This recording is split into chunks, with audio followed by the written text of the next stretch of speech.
PCOD കൊണ്ട് ബുദ്ധിമുട്ടുന്നവരാണ് നിങ്ങൾ എങ്കിൽ നിങ്ങൾക്കിതാ ഫിറ്റ്സോണിന്റെ PCOD ഫീഡ്ബാക്ക് സെക്ഷൻ നിങ്ങളിത് കണ്ടു നോക്കുമല്ലോ. അസ്സലാമു അലൈക്കും. ഞാൻ കാര്യം പറയാൻ വേണ്ടി വന്നതാണ് സർ. ഞാൻ തൈറോയിഡും PCOD ഒക്കെ ഉള്ള ഒരു വ്യക്തിയാണ്. അപ്പം ഞാൻ ഡോക്ടറെ കൺസൾട്ട് ചെയ്യുന്നുണ്ട്, മരുന്ന് കുടിക്കുന്നുണ്ട്. അപ്പം അന്ന് ഡോക്ടർ പറഞ്ഞിട്ടുണ്ടായിരുന്നു ജിമ്മും കൂടി ഇതിൻ്റെ കൂടെ കണ്ടിന്യൂ ചെയ്താൽ നല്ല റിസൾട്ട് ഉണ്ടാവും എന്ന് പറഞ്ഞിട്ടുണ്ടായിരുന്നു. അന്ന് മോള് ചെറുതായതുകൊണ്ട് പോകാൻ പറ്റാത്തൊരു സാഹചര്യമായിരുന്നു. അപ്പോഴാണ് ഉമ്മ നവാവിൽ വർക്ക് ചെയ്യുന്നുണ്ട്, ഉമ്മ HRD വർക്ക് ചെയ്യുന്നുണ്ട്.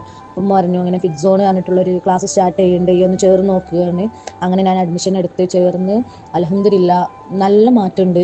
ബോഡിക്കായാലും മനസ്സിനായാലും നല്ല മാറ്റമുണ്ട്. വെയിറ്റ് ലോസ് ആയിട്ടുണ്ട്. ഞാൻ ഇപ്പോൾ രണ്ടാമത് മരുന്ന് വാങ്ങിക്കാൻ വേണ്ടി ഡോക്ടറെ അടുത്ത് പോയപ്പോൾ ഡോക്ടർ പറഞ്ഞു നല്ല ചേഞ്ച് ഉണ്ടല്ലോ എന്ന് പറഞ്ഞപ്പോൾ ഡോക്ടർ പറഞ്ഞു മരുന്ന് കണ്ടിന്യൂ ചെയ്തോളൂ, ഫിറ്റ്സോണും കണ്ടിന്യൂ ചെയ്യൂ, നല്ല റിസൾട്ട് ഉണ്ടാകും, അസുഖങ്ങളൊക്കെ പെട്ടെന്ന് മാറിക്കോളൂ എന്ന് പറഞ്ഞു. അത് കേട്ടപ്പോൾ ഭയങ്കര സന്തോഷമായി.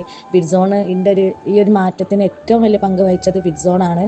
നല്ല സന്തോഷമുണ്ട് ആ കാര്യത്തിൽ. അത് മിസ്സിനോടൊന്ന് പങ്കുവെക്കാൻ വിചാരിച്ചിട്ട് ഈ വോയിസ് ഇടുന്നത്.